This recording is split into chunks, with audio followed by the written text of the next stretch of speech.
శ్రీకాకుళం తర్వాత విజయనగరం జిల్లాలో ఎన్ని నియోజకవర్గాలు ఉన్నాయి, ఎవరెవరు ఎన్ని నియోజకవర్గాలు గెలవబోతున్నారు, ఎక్కడ టఫ్ ఫైట్ ఉందో మనం ఇప్పుడు చూడబోతున్నాం. Vizianagaram on the screen. ఉమ్మడి విజయనగరానికి సంబంధించి 9 సీట్లు ఉన్నాయి.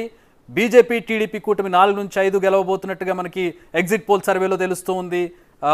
మొత్తం వైఎస్ఆర్సీపీకి సంబంధించి 4 నుంచి 5 స్థానాలు గెలవబోతున్నట్లుగా మనకి ఇక్కడ ఎగ్జిట్ పోల్ సర్వే మనకి వస్తుంది.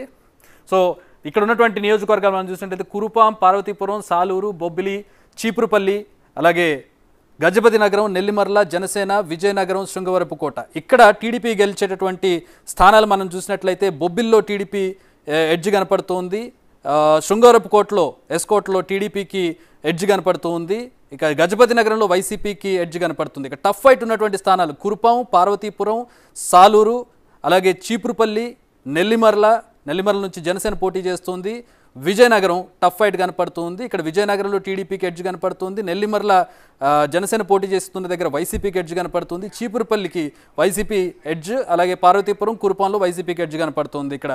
సో అశోక్, ఇక్కడ వైసీపీ ముందు నుంచి కూడా కీలకమైనటువంటి నేతలు ఉన్నటువంటి విజయనగరం జిల్లా వైసీపీకి. సో ఇక్కడ టీడీపీ వైసీపీ రెండు సమానంగా షేర్ చేసుకున్నట్లు కనపడుతోంది.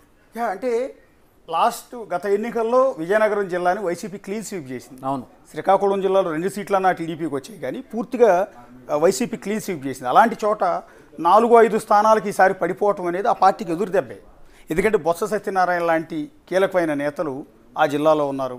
సో అలాంటి పరిస్థితుల్లో వాళ్ళ కుటుంబమే 4-5 స్థానాల్లో వాళ్లే ఉన్నారు. మిగిలిన నియోజకవర్గంలో వాళ్ళ ప్రభావం చాలా ఎక్కువగా ఉంటుంది. ఇంకా వీళ్లతో పాటు అక్కడ డిప్యూటీ సీఎం అక్కడే ఉన్నారు, రాజన్న దొర లాంటి వారు.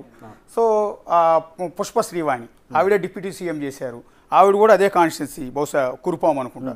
సో ఇలాంటి స్ట్రాంగ్ క్యాండిడేట్స్ అంతా కూడా ఆ జిల్లాలో ఉన్నా కూడా 4-5 స్థానాలకు ఈసారి పడిపోతుంది. అంటే సగం సీట్లను ఈసారి వైసీపీ కోల్పోతుంది. మరి అలాంటప్పుడు గతంలో విజయనగరం టీడీపీకి చాలా పట్టుండేది. అలాంటిది ఈసారి ఎందుకు 4-5 స్థానాలకు మాత్రమే టీడీపీ పుంజుకుంది అనేది కూడా మీరు అడగవచ్చు.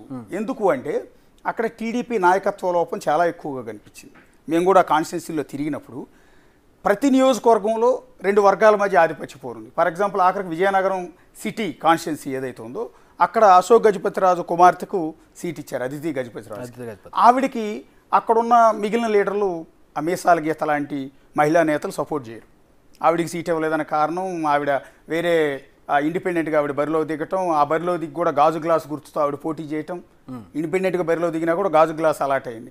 సో ఈ ఓట్లు కొంత చీలిపోయే ఇబ్బంది ఉంటుంది. అట్లాగే ఎస్కోట ఉంది, శృంగవరపుకోట. ఆ కాన్స్టిట్యున్సీలో అక్కడ ఒక ఎన్ఆర్ఐ వచ్చి ఈసారి నాకు సీట్ కావాలని ఆయన 1 సంవత్సరం నుంచి ఫైట్ చేసుకుంటూ వచ్చారు. వచ్చిన సందర్భంలో అతనికి సీట్ వస్తుందని పక్కా అనుకునే టైంలో మళ్ళీ ఆ సీట్ను మార్చి మాజీ ఎమ్మెల్యేకి ఆ సీట్ ఇవ్వడం జరిగింది, మహిళా నేతకి. సో ఈ కారణాల వల్ల ఆధిపత్య పోరు వల్ల ఒక 4-5 స్థానాల్లో టీడీపీ దెబ్బతింటోంది. పార్టీ ఇంటర్నల్గా చేసుకున్న తప్పు. అక్కడ వాళ్ళు స్ట్రాంగ్గా వర్కౌట్ చేస్తుంటే, కాన్సన్ట్రేట్ చేస్తుంటే ఆ సీట్లలో కూడా టీడీపీ పరిస్థితి ఉండేది, ఎడ్జ్ ఉండేది. అందువల్ల ఇక్కడ టీడీపీ సగం పుంజుకుంది, సగం నష్టపోయిందని చెప్పాల్సి ఉంటుంది. వైసీపీ సగం నష్టపోయింది, చాలా దెబ్బ వాళ్ళకి. 50-50గా కనపడుతుంది. క్లీన్ స్వీప్ నుంచి కోల్పోయాన్ని కూడా టీడీపీకి వెళ్తున్నాయి కాబట్టి వైసీపీ నష్టపోతున్నట్టే ఇక్కడ. అందులో కీలకమైనటువంటి నేతలు ఉన్నటువంటి పరిస్థితి. బొత్స సత్యనారాయణ లాంటి ఫ్యామిలీ మొత్తం కూడా అక్కడ పోటీ చేసేటువంటి విజయనగరం నియోజకవర్గంలో చాలా సీట్లు కోల్పోతుంది. ఇక ఉమ్మడి విశాఖపట్నం కొద్దాం. విశాఖపట్నానికి సంబంధించి చాలా కీలకమైన